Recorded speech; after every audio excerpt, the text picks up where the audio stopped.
YouTube, what the crap's going on? HeirofCarthage here, back on Total War Warhammer.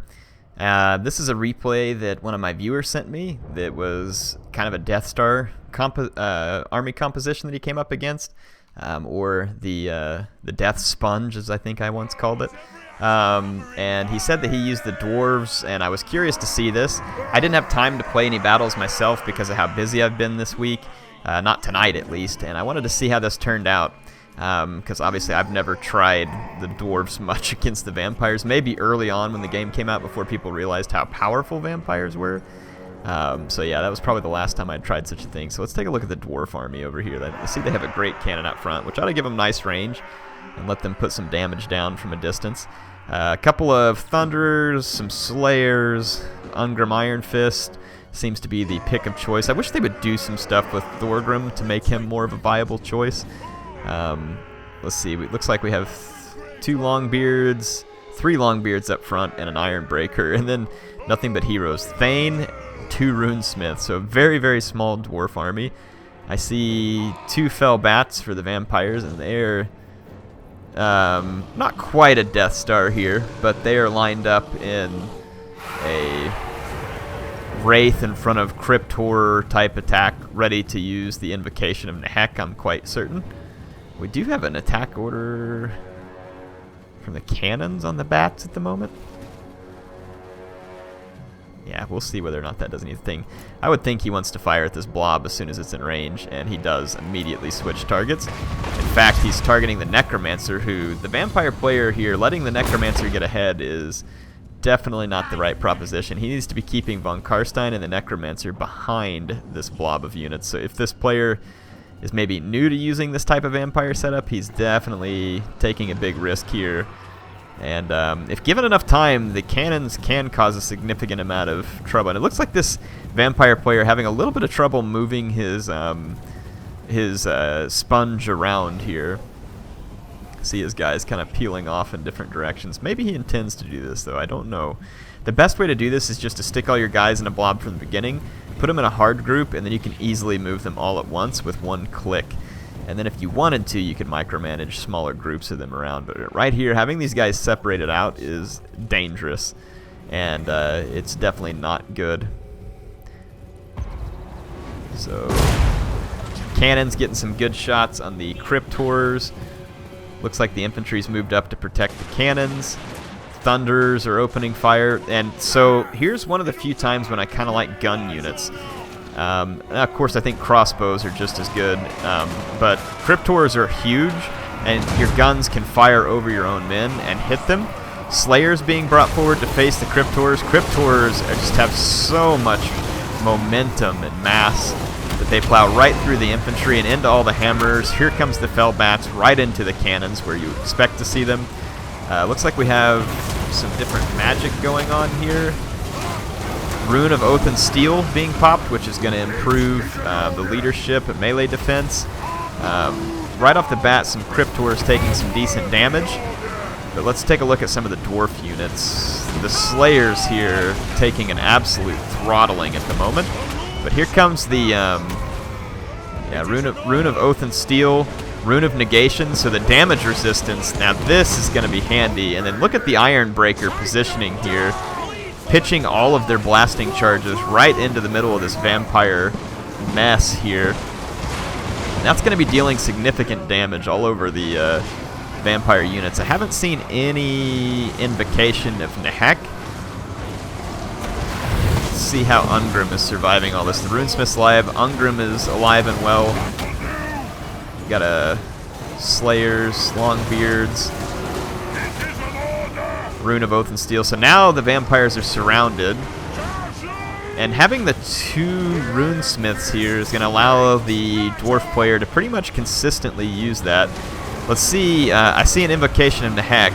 I did a minute ago at least. Let's see. 1, 2, 3, 4, 5. I still see 5, 6 Crypt Horrors. Okay, there's the upgraded invocation in Hex, so it is being cast. It does only have a 30-meter radius, though. It is affecting all the units out to the flanks. So, I mean, the vampire player hasn't controlled this real great, but he is using it, and the Dwarfs are getting a significant amount of work done on the Vampire Death Star. And the Runesmiths, let's see what he was using something here again. So the Rune of Oath and Steel, giving them extra armor, which is just going to help them tank more damage. So definitely nothing wrong with that. The Thunders, though, probably need to be pulled out and try and be getting shots on the Cryptors. Same thing with the Cannons. Probably want to pull them back and try and get shots on the Cryptors.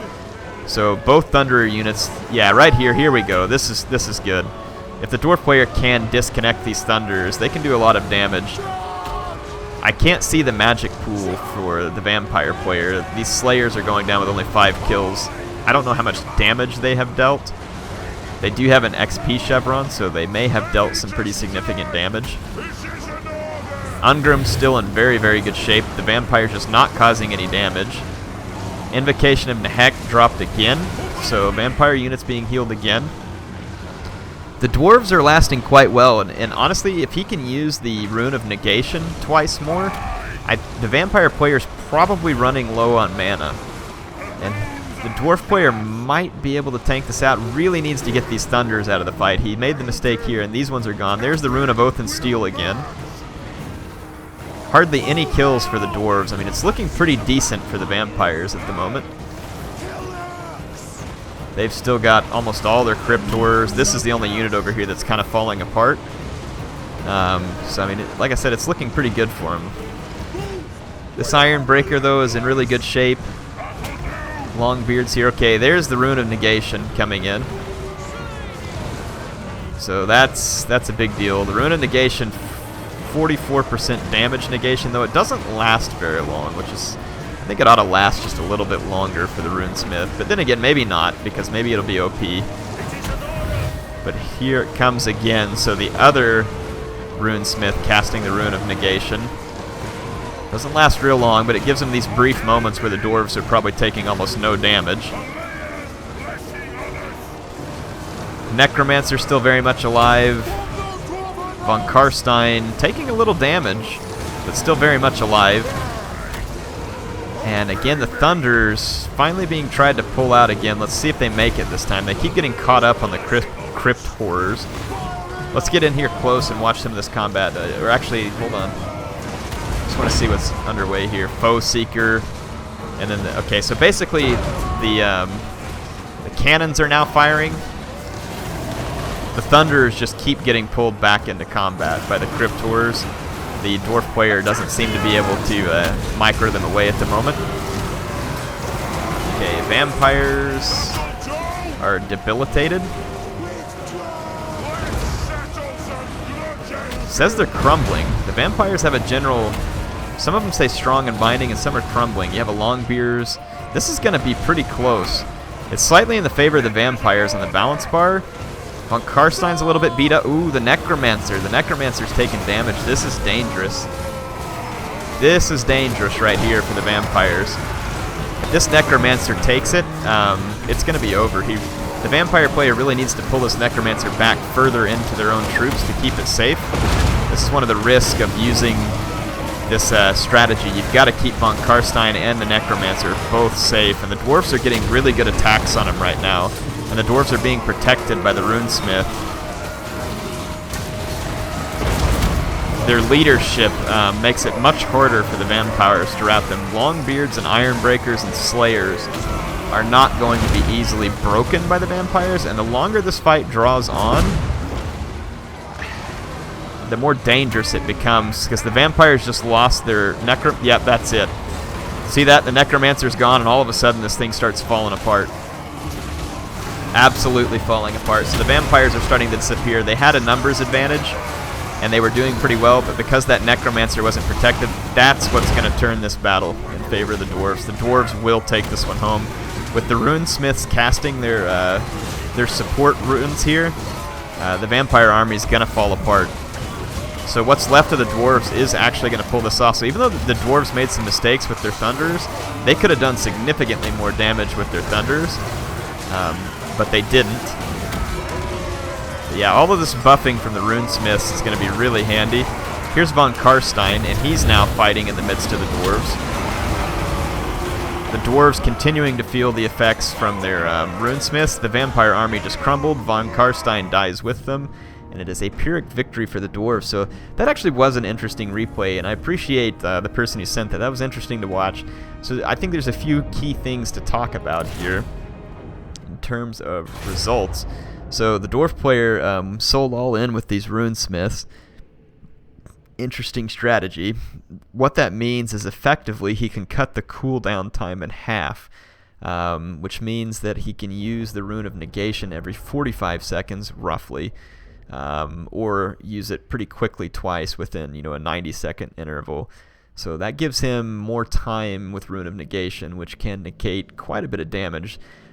The cryptors in this blob can cause a lot of damage pretty quick, so that can certainly be useful. The interesting thing here is Iron Breakers are usually overpriced and not worth it. Slayers, I typically find that they're not worth it either, but they are unbreakable. And then Longbeards are close to unbreakables because they have such high leadership. Ungrim is unbreakable, I believe, and of course the heroes are quite hard to break for the dwarves too. Even the Thunderers have very solid morale. So that coming up against a vampire-type Death Star, the bats and stuff, were able to do some work on the cannons, but not enough. So the bats really needed to do a better job of getting rid of the cannons for the vampires. This cannon ended up with 36 kills in the end, which is not bad against a Death Star because there's not a whole lot of people in the Death Star to begin with. 36 kills out of 371 is almost 1 out of 10 of the vampires dying to a cannon. So, I mean, that's really not a bad result. And then 1 out of 10 vampires essentially died to Ungrim. So, I mean, again, not a bad result for Ungrim Iron Fist. But, I mean, you look here, none of these units got a lot of kills, as expected, because really what happened here is the vampire player did not protect the Necromancer and Von Karstein. Now, had they done that, I'm pretty certain they would have won this. I definitely can see the value in the Runesmith dragging this fight out longer, so the Dwarf player was able to accomplish that. Though I kind of think that maybe ditching the Slayers, since they didn't seem to do all that much, and maybe bringing like a Hammer would have been the Hammer is going to cause more damage. I don't know if it would be a viable strategy every time, but I mean the Runesmith did help keep the dwarves in the fight longer. It's kind of hard to tell exactly how much, but I mean, like I said, it was an interesting fight. Let's go take a look at a couple of things. Custom battle. I was gonna pull up the vampire counts here and try and remind myself. So we got Manfred von Karstein. Missile resistance, causes fear, courage, undead, curse of undeath, constant around self, affects all allies in range. Effect range is map wide, greatly replenishes the hit points of combatants. So I'm assuming that means they have to be in combat. So I think what it means for Von Karstein is if you're in combat, he's giving you a replenishment buff.